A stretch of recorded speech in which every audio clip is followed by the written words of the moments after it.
Ben voilà, tout est dit. Non, mais c'est vrai. C'était un peu laborieux.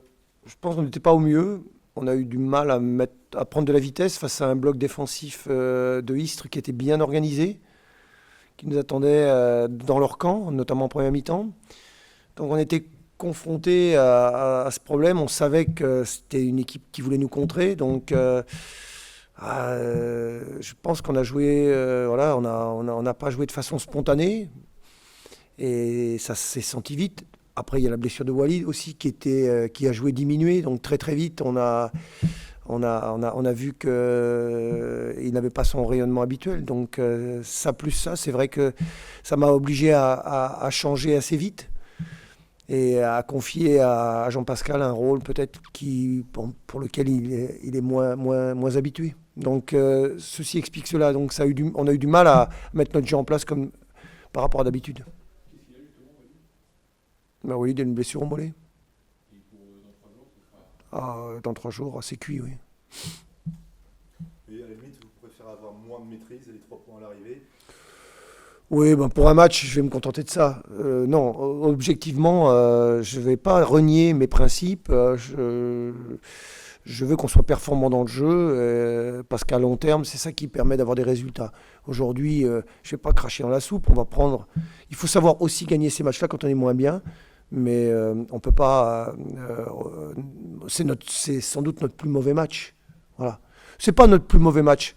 Parce qu'en fait, on a aussi produit quelques actions de grande qualité aussi. Il y a eu quelques actions vraiment d'éclat. Qui nous auraient peut-être permis d'ailleurs de faire la différence. Mais on a dû défendre ce qu'on fait moins dans certains matchs. Voilà. Mais c'est bien aussi de savoir défendre, c'est bien aussi d'être solidaire et de montrer qu'on peut aussi avoir une organisation défensive et tenir un résultat. Donc peut-être aussi qu'on va tirer des objectifs intéressants par rapport à ça. Disons que par rapport à notre projet de jeu qui est fait de maîtrise et de possession, on a abandonné un peu la possession aujourd'hui, notamment en seconde mi-temps à Istres. C'est dû au fait aussi que vous n'avez pas su tuer le match. Vous en avez eu la possibilité. Oui, je pense à un moment donné, on a plus pensé au résultat qu'à la manière. À un moment donné, inconsciemment, on avait besoin de ces 3 points. On avait vraiment besoin de ces 3 points inconsciemment, c'est même pas inconsciemment, consciemment. Je pense que les joueurs, à un moment donné, on a moins. Mais je pense qu'on avait moins de jambes aussi. Donc on a moins pris d'initiative, on a moins joué en mouvement que d'habitude. Alors soit il y a des raisons de fatigue, soit il y a aussi une raison de crispation et on est plus prudent. Et quand on est plus prudent, forcément on se lâche moins. Maintenant, quand on regarde la courbe, 6 matchs sans défaite, 2 victoires sur les 3 derniers matchs, on a envie de penser que le HAC monte en puissance. On a envie de penser ça.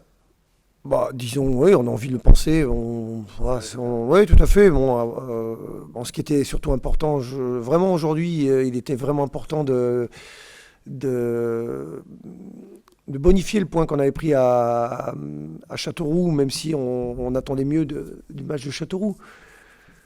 Parce que c'est vrai qu'il y avait une frustration par rapport à notre début de saison. Frustration en points. Aujourd'hui, on a à peu près on est revenu à peu près au capital point, donc qui est je dirais, celui qu'on devrait avoir. Peut-être, on aurait peut-être pu y avoir plus, mais néanmoins, ce match était important. C'était un match un peu charnière. Donc il fallait le gagner, peut-être plus qu'aujourd'hui la manière, même si mon discours a toujours été d'être performant dans la manière. Mais je ne vais pas aujourd'hui leur en vouloir et je vais même les féliciter parce que c'était un match difficile face à une équipe de Istres qui nous a posé aussi des problèmes. Cette éventuelle frustration, ce côté peut-être un petit peu plus calculateur, est-ce que c'est lié au fait que vendredi, il y a un gros match? Non, je pense pas que les joueurs aient pensé à ça aujourd'hui. Il y a surtout les matchs qui s'enchaînent et on change de surface, on était sur un synthétique, on joue là, le terrain est difficile aussi. Donc voilà, il y a de la fatigue. Voilà, il y avait de la fatigue et donc notre jeu il est fait de jouer en mouvement, donc il faut énormément se déplacer. Aujourd'hui, on pouvait moins se déplacer et donc on a été un peu calculateur. Ça s'est vu aujourd'hui Et donc à partir de là, voilà, on va se contenter de ça. Mais je reconnais que le résultat aujourd'hui était important. Et dans 3 jours, vous pensez qu'ils auront plus de gens? Ah, est-ce que je suis pas devin, moi. Non, mais Bah écoutez, vous verrez, on verra. et tu vois, l'absence de Walid, est-ce que ça peut. Est-ce que vous allez revoir votre plan de jeu, votre tactique? Parce que vous dites, voilà, je veux rester fidèle à mes principes de jeu. Mais Ouais. justement, Walid, comme on sait que c'est une pièce essentielle de votre. Bah oui, il y en a d'autres d'ailleurs qui sont essentiels dans notre. Donc on fait avec. Romain Seix aussi n'est pas là. Donc il y a des pièces essentielles. Il n'y a pas que Walid. Donc, et puis on part du principe que n'importe comment, les joueurs qui ne sont pas là, eh bien ils ne sont pas là. Et donc il faut faire confiance à ceux qui sont sur le terrain. C'est comme ça, ça c'est un principe. Il y a pas de joueurs. Donc il y a d'abord un collectif qui après s'adapte en fonction des disponibilités de chacun. C'est comme ça. Walid est important, mais Romain Seix est important. Yohan Rivière est important. Jory Virez est important. Ils sont tous importants. Voilà. Même Harrison Manzala est important. Voilà. Et justement, puisqu'on vient de parler de Rivière, il est actuellement blessé, remplacé par Michael. On l'a trouvé, enfin tout du moins je l'ai trouvé très intéressant, Michael, comme ça n'était le cas face à Nîmes, même s'il manque peut-être encore un petit peu d'efficacité devant lui. Est-ce que de par ses bonnes performances de ce soir et des matchs précédents, il ne peut pas prétendre à jouer devant de temps en temps lorsque Yohan sera apte à jouer aussi? Mais, n'importe comment, je fais la meilleure équipe possible. Ce soir, c'est Je fais la meilleure équipe possible. C'est bien pour ça que je répondais à la question. Je fais toujours la meilleure équipe possible. La meilleure équipe possible, c'est-à-dire que en fonction aussi des aptitudes et des qualités de chacun, j'essaie d'utiliser les points forts de chaque joueur. Aujourd'hui, je sais comment utiliser Michael. Je sais comment forcément utiliser Yohan Rivière aussi. Et je sais comment utiliser Moussa Sao. Donc voilà, chaque joueur a je dirais, des points forts. Et c'est vrai que Mika, je sais que je peux compter sur lui, sur ce type de match, notamment quand les défenses sont un peu plus renforcées et qu'on a besoin de combiner un petit peu plus. Et c'était il n'avait fait aucun match là depuis Nîmes. Donc, il a été bon pendant. non, mais je tiens à le féliciter parce qu'il n'avait pas beaucoup de temps de jeu, pas beaucoup de temps de compétition. Et j'ai même pris un risque de le faire jouer parce que il avait eu une récidive de sa blessure musculaire. Donc j'ai pris un risque. Tant mieux. Mais ça montre qu'on a un groupe qui n'est pas énorme de joueurs, mais notamment aujourd'hui sur les postes de côté, là on est en difficulté. Mais je sais que je peux compter aussi sur un groupe restreint où il y a une petite concurrence, mais c'est bien. Moussa Sao peut jouer aussi de temps en temps sur les côtés, pourquoi pas. Michael un peu moins, je trouve, parce que en fait il est vraiment à sa place dans l'axe. Pour en revenir à Caen, Eric, est-ce que vous sentez dans l'environnement, peut-être même au sein du groupe, que c'est un match peut-être un petit peu particulier? Alors moi, pas du tout. Dans l'environnement, pas du tout. N'importe comment. Honnêtement, où est-ce qu'il y a de la passion? Il n'y en a pas. Donc, il n'y en aura pas plus. Pas de passion pour un Caen. Non, vous ne sentez pas ça comme ça? Mais vous la voyez où, la passion? Je vous pose la question. Non, mais vous la voyez où? Il y aura un peu plus de monde. Il y aura un peu plus de monde. Mais c'est pas pour ces matchs-là qu'on a besoin d'avoir du monde. Je suis désolé. Non, je trouve que c'est pas les affiches qui font. C'est comme si nous aujourd'hui, on fait un bon match contre Lens et aujourd'hui on ne gagne pas contre Istres, par exemple. On choisit pas nos matchs. C'est la même chose. On choisit pas. C'était le match aujourd'hui était aussi important, voire plus que du match de Caen. Et c'est pour ça que je suis content qu'on l'ait gagné. Donc à partir de là, le match de Caen, très bien, il y aura des supporters. Mais les supporters, si c'est des vrais supporters, il faut qu'ils viennent sur les matchs comme aujourd'hui. C'est là que c'est important. C'est là que c'est important.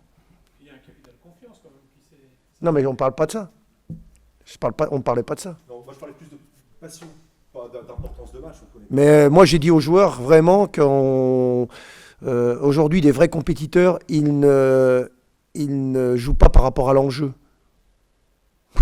Ils ne jouent pas par rapport à l'enjeu. Les points, c'est 3 points pareils.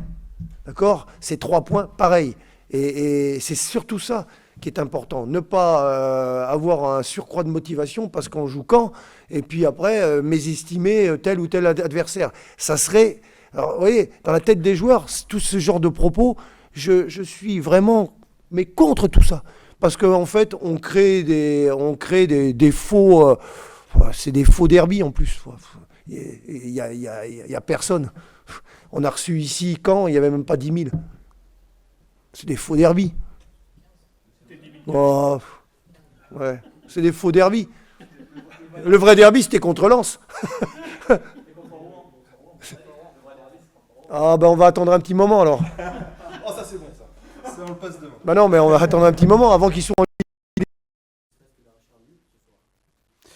C'est ce que je pensais à la mi-temps. Après, je crois qu'il faut aussi se rendre à l'évidence. Hein. On a un déficit quelque part, déjà, sur le plan technique. Parce qu'on ne peut pas envisager de faire un résultat si, comme on l'a fait ce soir, on a eu énormément de déchets sur le plan technique. Sur le plan de la finition aussi. Je pense qu'il y a eu quelques opportunités, effectivement, que ce soit en première ou en deuxième mi-temps, qui auraient pu et qui auraient dû peut-être être mieux converties. On a nos qualités de nos défauts, ou nos défauts de nos qualités, comme vous voulez. Je crois qu'on a encore beaucoup de choses à refaire, beaucoup de progrès à effectuer. Mais après, quand je regarde l'équipe du Havre et que je regarde la mienne, je pense que sur certains postes, il n'y a pas photo. Et pourtant, ce soir, le HAC n'a pas si bien joué que lors de ces précédents matchs où effectivement ils étaient vraiment dans le jeu. Il y avait quelque chose à dire. Ce soir, on a vu une équipe du HAC un peu plus fébrile. Oui, peut-être qu'on les a perturbés aussi. Peut-être que dans notre organisation, dans notre façon de jouer, dans notre façon de défendre. Et puis bon, on savait aussi qu'on était prévenus. On n'avait pas envie de prendre une heure à clé parce qu'on connaît le potentiel offensif de cette équipe. Mais malgré tout, je n'ai pas retrouvé dans mon équipe ce soir ce que j'avais vu sur les matchs précédents. Et ça me gêne un petit peu, à savoir peut-être un manque de rébellion, même si par moments, je l'ai senti chez certains, mais pas chez tout le monde. Alors, qu'est-ce qui a manqué justement ce soir? C'est ce que vous dites, ce manque d'agressivité? Il y a l'agressivité, mais le football, ça se joue aussi avec de la justesse technique, avec de la justesse dans les bons choix, avec de la simplicité. On a manqué un petit peu de tout ça. On a été un petit peu brouillon. Et je veux dire, à ce niveau, je dirais pas que ça pardonne pas, mais ça nous met en difficulté si on n'arrive pas à simplifier, et, comme je vous le disais, à trouver un petit peu plus de justesse et de subtilité dans la dernière passe, et peut-être un petit peu plus de présence aussi devant le but, ce qui nous a manqué. Mais bon, c'est pas pour autant qu'on va tout remettre en question. Il y a un match vendredi à préparer qui arrive très vite contre une équipe qui, je crois, cartonné ce soir aussi, c'est-à-dire 3. On sait très bien qu'on va batailler jusqu'au bout, on le sait. Hein. Donc ce résultat, malgré tout, effectivement, me déçoit un petit peu. Et au début du match, on vous a vu pas mal jouer le contre. C'était une volonté, ça, de jouer contre. C'est une équipe du HAC. On était supposé justement jouer peut-être un petit peu haut. C'était la consigne. Oui, c'était effectivement, on était parti avec cette option. Je pense qu'elle n'a pas été inintéressante sur 40-45 minutes. Après, j'ai pensé plutôt, j'ai pas senti, parce que là j'ai pas bien senti. J'ai pensé que le fait de jouer peut-être avec un attaquant axial, avec Jérôme Leroy en dessous, nous apporterait un plus. Or, il s'est avéré que les remplacements qui ont été faits n'ont pas été très bien effectués. Et là, c'est pour moi, parce que j'ai pas été bon, j'ai pas été performant moi aussi à ce niveau-là.